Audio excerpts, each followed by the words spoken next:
सभी प्यारे बहन भाइयों को नमस्कार, सत श्री अकाल, ओम नमः शिवाय, हर हर महादेव। जो अपने सीरीज शुरू की, आपने एक वीडियो तो देखी होगी पहले जिसमें मैंने बताया था कि गीता का भगवान कौन। उसी विषय पर, उसी सब्जेक्ट पर मैं आज फिर दूसरे सीरीज़ में बात कर रहा हूँ जो पार्ट 2 है कि गीता का भगवान कौन। जो हम चैलेंज कर रहे हैं तो कर रहे हैं भाई, भगवान एक है, एक ही उसका रूप है, एक ही बार आता है, आद अंत एक अवतारा, सोई गुरु समझो हमारा। जब कलयुग का अंतिम समय होता है, सतयुग शुरू होने वाला होता है, जो अब संगम का युग अब चल रहा है वर्तमान में। आप एक बात समझ लो, अभी वो समय चल रहा है जब वो खुद ईश्वर धरती पर आया हुआ है। उसका नाम है परम पिता परमात्मा शिव शंकर भोलेनाथ। उसी को आदिदेव आदिनाथ कहा गया है क्योंकि वो शुरू से था। वो उसी को मुसलमान समुदाय आदम अली इस्लाम कहते हैं।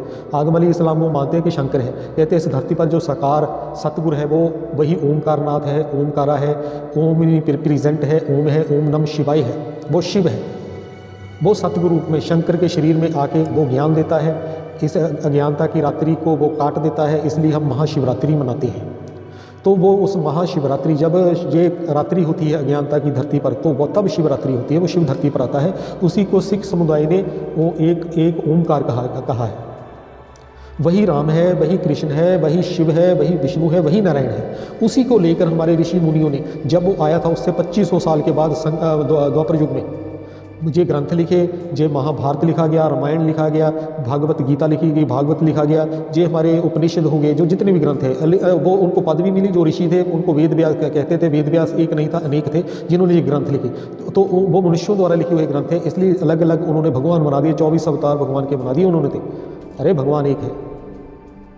कहते राम राम करता सब जग फिरे राम ना पाया जाए। इंसान वो उस भगवान को नहीं पा सकता। खुद भगवान जब धरती पर आता है वही बताता है कि मैं कौन हूँ, आप कौन है और करना क्या है। जिस समय का चक्र घूमता कैसे है, जिसको हमने डिवाइड कर दिया 4 हिस्सों में, जिसको हम सत्ययुग, त्रेता, द्वापर, कलयुग कहते हैं। उस समय के चक्र को, उसमें जो घटनाक्रम होता है, जो मानव का इतिहास है, जो मानवता है, जो मानवीय घटनाक्रम है शुरू से लेकर अंत तक, उसको जानता वो है जो निराकार है, जन्मा है, जो जन्म मरण में नहीं आता। वो एक सतगुरु धरती पर आता है। कब आता है? एक बार ही आता है, जब घोर कलयुग होता है, पाप हर तरफ अपना पसारा कर चुका होता है, जैसे अब वर्तमान में है। तो वो आया हुआ है, वो अपना कार्य कर रहा है। बहुत कम लोग उसको पहचानते हैं। गीता में भी लिखा है, जब मैं धरती पर आता हूँ मनुष्य तन में, मुझे परम पिता परमात्मा को प्राय तन में आए हुए को कोई में भी कोई पहचानता है। मंदबुद्धि लोग मुझे तुच्छ समझते हैं, प्राय अपना भाग्य गवा बैठते हैं। वाणी में भी आता है श्री गुरु ग्रंथ साहब में, उसमें क्या लिखा हुआ है कि बिरला कोई पाए संग, कोई बिरला ही होता है जो उसको पहचानता है। जो उसको पहचानते हैं वही दिव्या बुद्धि लोग, देवी देवता बनते हैं। उस गुप्तेश्वर को, गुप्त रूप में आए हुए को पहचानने वाले ही गोप गोपी हैं, जिनकी गिनती 16,108 है। 16,108। ये बहुत गहरी बातें हैं, ये आध्यात्मिक बातें हैं। इनको समझना पड़ता है, खोज करनी पड़ती है। जो सत्य है वो सुनने के बाद समझना भी होता है। ये नहीं कि सुन लिया, माथा टेका और चले गए, ऐसा कुछ नहीं होता। कोई पाठ पूजा से आपकी गति नहीं होने वाली, सदगति नहीं होने वाली, कुछ भटकने से आपकी सदगति नहीं होने वाली। हम सूर्यवंशी हैं, हम रुद्रदेव की एक मटके हैं। आपको पता है कि हम कौन है? आपके लिए तो हम एक तुच्छ इंसान हैं। हम वो नहीं है साथियों, वो नहीं है। क्या करें? चलो आपको कुछ समझाना है, हमारा फ़र्ज बनता है। आप किसी को पहचाने ना पहचाने, मगर हमारा फ़र्ज बनता है कि हम आपको उस एक परम पिता परमात्मा की पहचान दें, ताकि आपकी भी सदगति हो जाए, आपकी भी मुक्ति हो जाए, आपको भी स्वर्ग मिल जाए। और मैं कहता हूँ आपको, अगर आप मुझे मिलते हैं, मैं कोई नाम नहीं अपना बनाना चाहता, मैं कोई पैसा नहीं बनाना चाहता, मैं किसी को अपना चेला नहीं बनाना चाहता। मैं तो आप सभी का चेला हूँ, आपका चेला हूँ। मैं आपके कदमों में गिरने में तैयार हूँ। मैं तो कहता हूँ बस एक सत्य को सुनो आप। मुझे कोई शौक नहीं है कि मैं राज ऋषि हर से प्रीत, मैं कोई संत बनना है, बाबा बनना है, ब्रह्म ज्ञानी बनना है। छोड़ो यार इन सब बातों को। मैं एक आम इंसान हूँ, कॉमन सेंस की बात करता हूँ। मैं कहता हूँ यार उस एक सतगुरु को पहचान लो। हमने तो पहचान लिया, जान लिया वो हमारा पिता है। क्या हम अपने पिता को नहीं पहचान सकते? परम पिता को, वो पिता का किस काम का जिसको हम जान ही नहीं सकते। पिता निराकार जरूर है, वो जन्म मरण में नहीं आता, पर परकाया प्रवेश तो करता है, तभी हमसे बात करेगा ना। जिस शरीर में वो आता है वो शरीरधारी ही, वो शिव और शंकर दोनों मिलकर सतगुरु का पार्ट प्ले करते हैं। कलयुग के अंत में अब कर रहे हैं। जानना जान लो, समझना समझ लो। हमारा फर्ज है आपको बताना। जब समय निकल गया फिर कुछ नहीं हाथ आपके आने वाला। अभी समय है, अभी भी समय है। उस अपने परम पिता परमात्मा को पहचान लो। मैं मिन्नत करता हूँ आपकी, आप भटको ना। ये कुछ नहीं इनके पास, जो मंदिरों में बैठे हैं, गुरुद्वारों में, चर्चों में, ये सब किताबी कीड़े हैं। ये तो रट्टा लगाने वाले हैं। बस ग्रंथ को पढ़ लिया, गीता को पढ़ लिया, रामायण को पढ़ लिया, बस उसी को कहते कि बस हो गया, पाप उतर के गंगा नहाए। ये ऐसा कुछ नहीं है। अगर ऐसा कुछ होता है तो इतना बुरा समय ना था, कलयुग ना था।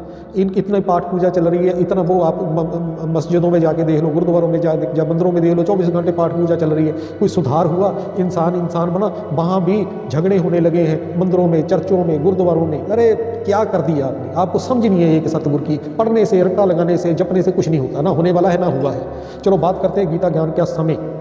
कृष्ण की गीता के अनुसार ये जो महाभारत लिखा है उसके मुख्य मैं आपको बता देता हूँ कि ये महाभारत था क्या, क्या लिखा हुआ है उसमें, थोड़ा थोड़ा आपको जानकारी हो जाएगी। द्वापर युग के अंत और कल युग के प्रारंभ में, द्वापर युग का जब अंत हुआ और उसके बाद कल युग आया, उस प्रारंभ में आज से लगभग 5000 साल पहले ये लिखा हुआ है ग्रंथों में, जब महाभारत युद्ध हुआ माना जाता है, तब इसी महाभारत युद्ध से पहले युद्ध को रोककर रण के क्षेत्र में ही श्री कृष्ण भगवान ने अर्जुन के रथ पर सवार हुए हुए गीता का ज्ञान अर्जुन को सुनाया था। धृतराष्ट्र तथा पांडु भाई भाई थे जिनका जन्म कुरु वंश में हुआ था, और जो राजा भरत के वंशज थे जिनके नाम पर ही महाभारत नाम पड़ा, क्योंकि बड़ा भाई धृतराष्ट्र जन्म से अंधा था, अतएव राज सिंहासन उसे ना मिलकर उसके छोटे भाई पांडु को मिला। तो धृतराष्ट्र और पांडु दोनों सगे भाई थे। धृतराष्ट्र आंखों से अंधा था और पांडु बहुत कम उम्र में मर गया, वो बड़ा था धृतराष्ट्र से, इसलिए जो राजगद्दी थी वो फिर उसको मिल गई धृतराष्ट्र को। पांडु की मृत्यु बहुत ही कम आयु में होगी, अतएव उनके 5 पुत्र धृतराष्ट्र, भीम, अर्जुन, नकुल तथा सहदेव धृतराष्ट्र की देखरेख में रख दिए गए, क्योंकि उसे कुछ काल के लिए राजा बना दिया गया था। इस तरह धृतराष्ट्र तथा पांडु के पुत्र एक ही राजमहल में बड़े हुए। दोनों ही को गुरु द्रोणाचार्य जिसको कहते हैं, गुरु द्रोण के द्वारा सैन्य कला का प्रशिक्षण दिया गया, और पूज्य भीम पिता में उन्हें सलाह देते रहे। इतने पर भी धृतराष्ट्र का सबसे बड़ा पुत्र दुर्योधन पांडवों से घृणा और ईर्ष्या करता था, और धृतराष्ट्र पांडु पुत्रों की बजाय अपने पुत्रों को राज्य का उत्तराधिकारी बनाना चाहता था। इस तरह धृतराष्ट्र के परामर्श से दुर्योधन ने पांडु के युवा पुत्रों को जान से मार डालने का षड्यंत्र रचा। 5 पांडव अपने चाचा विदुर तथा अपने मेरे भाई कृष्ण के संरक्षण में रहने के कारण अपने प्राणों की रक्षा करते रहे। कृष्ण कोई सामान्य व्यक्ति नहीं, अपितु साक्षात परम ईश्वर है, जिन्होंने इस धराधाम में अवतार लिया था और अब एक राजकुमार की भूमिका अदा कर रहे थे। वह पांडु की पत्नी तथा पृथा के भतीजे थे। अंत चतुर दुर्योधन ने पांडवों को जुआ खेलने के लिए ललकारा। उस निर्णायक स्पर्धा में दुर्योधन तथा उसके भाइयों ने पांडवों की सती पत्नी द्रौपदी पर अधिकार प्राप्त कर लिया, और फिर उसे राजाओं तथा राजकुमारों की सभा के मध्य निर्वस्त्र करने का प्रयास किया। कृष्ण के दैवी हस्तक्षेप से उसकी रक्षा हो सकी, किंतु जुए में हार जाने के कारण पांडवों को अपने राज्य से हाथ धोना पड़ा और 13 वर्ष तक वनवास के लिए जाना पड़ा। ये कुछ बातें आप जानते हो महाभारत की, कुछ मैं आपको मुख्य रूप में बता रहा हूँ। वनवास से लौटकर पांडवों ने दुर्योधन से अपना राज्य मांगा, किंतु उसने राज्य देने से इनकार कर दिया। 5 पांडवों ने अंत में अपना पूरा राज्य ना मांगकर केवल 5 गांवों की मांग रखी, किंतु दुर्योधन सुई की नोक के जितनी भूमि देने के लिए भी राजी नहीं हुआ। अभी तक तो पांडव सहनशील बने रहे, लेकिन अब उनके लिए युद्ध करना जरूरी हो गया। युद्ध ना हो इसलिए कृष्ण पांडु पुत्रों के संदेश वाहक बनकर शांति की याचना के लिए धृतराष्ट्र के दरबार में गए, मगर उनकी याचना अस्वीकृत हो गई। तो अब महाभारत युद्ध निश्चित था। कृष्ण भी गया दुर्योधन के पास, भाई ये 5 पांडव जो उत्तराधिकारी थे, पांडु के पुत्र थे, धृतराष्ट्र को कुछ समय के लिए वो राज्य भाग्य दिया था, मगर दुर्योधन के मन में पाप आ गया। उसने ठान लिया कि मैं पांडवों को राज्य भाग्य नहीं दूंगा। इसलिए कृष्ण जब उसके पास गए भी, भाई इनको राज्य भाग्य दे दो पांडवों को, मगर उधर जो कौरव थे उन्होंने सुई की नोक के बराबर भी पांडवों को कुछ देने से इनकार कर दी। तो युद्ध निश्चित हो गया कि अब तो महाभारत युद्ध होना ही है, ये महाभारत में लिखा हुआ है। इस प्रकार महाभारत युद्ध में कृष्ण अर्जुन के सारथी बने और उन्होंने उस सुप्रसिद्ध धनुर्धर का रथ हाँकना स्वीकार किया। इस तरह हम उस बिंदु तक पहुंच जाते हैं जहां से भगवत गीता का शुभारंभ होता है। दोनों ओर की सेनाएं युद्ध के लिए तैयार खड़ी हैं और धृतराष्ट्र अपने सचिव संजय से पूछ रहा है कि उन सेनाओं ने क्या किया। धृतराष्ट्र अंधा था, तो जो संजय था, संजय को दिव्य दृष्टि मिल गई ये देखने के लिए कि युद्ध में हो क्या रहा है। वो सारा कुछ धृतराष्ट्र के पास बैठकर अपनी दिव्य दृष्टि से महाभारत का युद्ध देख रहा था। तो वहाँ फिर कृष्ण ने अर्जुन को ज्ञान दिया, क्योंकि अर्जुन ने लड़ने से मना कर दिया था कि मैं नहीं लड़ूंगा, राज्य भाग्य की जरूरत नहीं, मैं अपने भाइयों को नहीं मारूंगा। तो उसके आगे आपको पता ही है, ये कुछ ग्रंथों में लिखा हुआ है। मगर क्या वाकई में कृष्ण भगवान थे? क्या उन्होंने अर्जुन का रथ हाँका था? क्या अगर वो भगवान थे वो युद्ध नहीं टाल सकते थे? क्या उनके समझाने से भी सामान्य जो इंसान होते हैं वो नहीं समझ पाए जो कौरव थे? अरे कमाल की बात है। तो चलो, कल की भगवान पर कलंक लगाने वाले सुन लो। अब इंतजार करो ना, कल की नहीं आना है, कल की नहीं आना है। कल की असल कीड़े मकोड़े कौन है? गीता में क्या लिखा है? गीता के मैं आपको बताता हूँ। ये अध्याय 9 है, श्लोक है 11, पढ़ लेना। अब जानती मामूढ़ा मनुष्य तनुमाश्रितम पर भाव मंजंतो मम भूत महेश ब्रह्म। इस श्लोक का भाव अर्थ क्या है? जब मैं यानी शिव भगवान आके धरती पर ज्ञान देता है। कृष्ण तो शिव का पुत्र है। जब मैं मनुष्य तन यानी शंकर के शरीर में अवतरित यानी अवतार लेता हूँ यानी उतरता हूँ, क्योंकि भगवान जन्म तो लेते नहीं हैं। जब मैं मनुष्य तन में अवतरित होता हूँ तो मूर्ख लोग यानी जो कीड़े मकोड़े होते हैं, मूर्ख लोग मेरा उपहास यानी व्यंग करना, मजाक करना, बेइज्जत करना करते हैं। वह मुझ परमेश्वर के दिव्य स्वभाव को नहीं जानते। ऐसा क्यों कहा गया है गीता में श्लोक में कि जब मैं मनुष्य तन में आता हूँ तो और मुझे लोग पहचानते नहीं हैं? क्योंकि प्राय तन में आया होता है भगवान, साधारण तन होता है, बूढ़ा तन होता है, तुष्या होता है, देखने में वो बूढ़ा सा होता है जिसके शरीर में आता है। वो सुंदर शरीर में तो आएगा नहीं भगवान धरती पर जब अवतरित होगा। कोई बलशाली, कोई सुंदर, कोई पैसे वाला जैसे मुकेश अंबानी, टाटा है, उनके शरीर में थोड़ी आएगा। वो तो नीचों ऊंच करे मेरा गोविंद, वो अति नीच मनुष्य तन में आता है जो देखने में ना तो सुंदर है, ना बलशाली है, ना पैसे वाला है। कोई गुंजाइश नहीं है, भगवान कोई भी गुंजाइश नहीं छोड़ता ऐसी कि लोग कल को कहें कि ये तो पैसे वाला था, इसके पास बहुत सुंदर था ना। ये इस भाग श्लोक पढ़ लेना आप। श्लोक अध्याय है 9, श्लोक 11।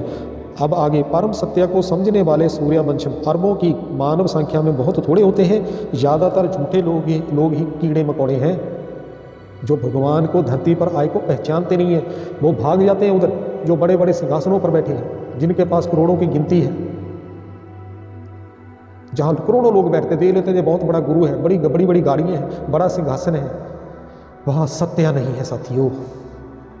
परम पिता परम आत्मा शिव शंकर को ना पहचाने महाज्ञानी अकल के अंधे लोग गीता के भगवान को श्री कृष्ण कहते हैं, उस देहधारी की पूजा करते हैं और इस अज्ञान को जगत में प्रचारित व प्रसारित करते हैं। इस प्रकार के अज्ञानियों के लिए कहा जाता है कि राम के भक्त, रहीम के बंदे, ये सब हैं अकल के अंधे, सब अकल के अंधे हैं, भटके हुए हैं। आप एक बात और सुन लें, भारतीय संविधान के अनुसार हमारे मूल कर्तव्य क्या है? ये ना कहना कि हमारी भावनाओं को भड़का रहा है। अरे ऐसी भावनाओं का क्या आपने चार डालना है? जब अगर आप सत्य से, क्योंकि मूल कर्तव्य में हमारा संविधान हमें क्या कहता है कि जो बात प्रमाणिक है, जो साबित होती है, जो विज्ञान या साइंस के अनुसार जिसको साबित किया जा सकता है उसको मानो। ऐसे किसी को मान लेते हो वो भी भगवान है, ये भी भगवान है, फिर आप सत्य को कैसे पहचानोगे? भारतीय संविधान के अनुसार हमारे मूल कर्तव्य, धार्मिक भावनाओं या मान्यताओं या आस्थाओं को भड़काने या ठेस पहुंचाने पर भारतीय दंड संहिता की धारा 295A के तहत मुकदमा चल सकता है। मगर ये भी सुन लें, मगर भारतीय संविधान में नागरिक के मूल कर्तव्य अंकित हैं। अनुच्छेद 51 का जा में कहा गया है कि भारत के प्रत्येक नागरिक का कर्तव्य होगा कि वे वैज्ञानिक यानी प्रमाणिक दृष्टिकोण, मानववाद और ज्ञान अर्जन तथा सुधार की भावना का विकास करें। मैं वो काम कर रहा हूँ, प्रमाणों के आधार पर, विज्ञान के आधार पर आपको सत्य बताना चाहता हूँ, बता रहा हूँ। ईश्वर ने क्या ज्ञान दिया है, सत्य, अंतिम सत्य क्या है, ब्रह्म ज्ञान क्या है, ये प्रमाणों के आधार में आपको बता रहा हूँ। तो जो आपकी धार्मिक भावनाएं हैं जिनको साबित नहीं किया जा सकता, जो वैज्ञानिक नहीं है, तो उनकी तो धज्जियाँ उड़ेंगी ना, धज्जियाँ उड़ेंगी, उड़ने दो। आपको सत्य चाहिए, आपको सत्य को समझना चाहिए। और मैं सूर्यवंशम राजऋषि हर्षप्रीत परम सत्या ज्ञान श्रीमद् भागवत गीता ज्ञान अमृत के आधार पर लिखे अपने आध्यात्मिक या वैज्ञानिक ग्रंथ, जिसका नाम है श्री सूर्यवंशम महासदर्शन शिव सृष्टि चक्र, के द्वारा विश्व विशेषकर अपने देश भारत से अज्ञानता के कारण फैले धार्मिक पखंड, भ्रष्टाचार, पाप, हिंसा, लूट खसूट इत्यादि को खत्म करके श्री महाभारत माता को फिर से विश्व गुरु बनाने के लिए भारतीय संविधान की धारा या अनुच्छेद 51 का जाके अपने मूल कर्तव्य को निभाते हुए यही अति श्रेष्ठ कार्य को अंजाम देने में लगा हूँ। मैं किसी की भावनाएं नहीं भड़का रहा, मैं प्रमाणों के आधार पर बात करता हूँ और जो बात करता हूँ उसको साबित करके दिखाने का दम भी रखता हूँ। अगर मैं कहता हूं कि ईश्वर एक है, वो एक बार ही आता है, ना वो सतयुग में आता है, ना उसको त्रेता युग में आने की जरूरत है, ना वो द्वापर युग में आता है, क्योंकि वहां पाप भ्रष्टाचार इतना होता ही नहीं है। वहां उसने करना क्या है? सतयुग में भगवान आकर क्या करेगा? हमने तो मान लिया कि सतयुग में भगवान आता है, त्रेता युग में राम आया था, तो द्वापर युग में कृष्ण आया था। अरे अब क्यों नहीं आया? घर घर में रावण है, घर घर में दुर्योधन है, उनसे भी ज्यादा दुराचारी पापी है। कितना पाप बढ़ गया, बलात्कार हो रहे हैं, छोटी छोटी बच्चियों के साथ कत्ल हो रहे हैं, शरेआम कत्ल हिंसा चल रही है। मानव का क्या हाल हो गया है। अब भगवान कहाँ चला गया? सो गया। उसको तो अब आना चाहिए था, क्यों नहीं आया अब? क्योंकि आपको उसकी पहचान नहीं है। वो एक बार ही आता है, ढोल ढमक्का लेकर थोड़ी आएगा कि मैं आ गया, मैं भगवान हूँ, देखो मैं कृष्ण हूँ या राम हूँ। वो तो साधारण तन में आकर अपना ज्ञान देता है, इसलिए बहुत कम लोग उसको पहचान पाते हैं। वो आया हुआ है। अब क्योंकि अपने इसी संविधानिक मूल कर्तव्य की पूर्ति के उद्देश्य से मैं अपने आध्यात्मिक संगठन Shri god father spiritual organization, जिसका रजिस्ट्रेशन नंबर है 725 2019-20, बुक नंबर है नंबर 1, द्वारा मानवता के एक शाश्वत धर्म आदि सत्य सनातन परम धर्म को प्रमाणिक अथवा वैज्ञानिक आधार पर फिर से सुरजीत करके श्री महाभारत माता को फिर से विश्व गुरु बनाने के अपने अति श्रेष्ठ कर्तव्य को अंजाम तक पहुँचाने में निरंतर यत्नशील हूँ। तो उसके परिणाम स्वरूप निरसंदेह विश्व के तथाकथित अनेक धर्मों की अतर्क संगत, अप्रामाणिक, अवैज्ञानिक मान्यताएं, धारणाएं और आस्थाओं की धज्जियां तो उड़ेंगी ही, अज्ञानी लोगों की भावनाओं को जबरदस्त ठेस भी पहुंचेगी, मगर इस विषय पर विचार ना करते हुए मेरा कर्तव्य रहेगा कि मैं वैज्ञानिक दृष्टिकोण के द्वारा प्रामाणिक रीति से समाज के मानववाद, ज्ञान अर्जन तथा सुधार की भावना से आत्म जन जागृति लाता रहूं। मैं तो अपना कर्तव्य कर रहा हूं, अब उसका अंजाम क्या होगा मुझे कोई टेंशन नहीं है, कोई चिंता नहीं है। मैं तो सत्य की बात करूंगा। जय श्री महाभारत, जय श्री सूर्यवंशी। हर हर महादेव, बम बम भोले, सत्यम शिवम सुंदरम। ओम नमो शिवाय। ओम नमो भगवान भगवती। ओम नमो पिता श्री मातेश्वरी। ओम नमो पिता शिव शंकर माता पार्वती। ओम नमो शिवाय। जय श्री राम। मिलते हैं तीसरे एपिसोड में।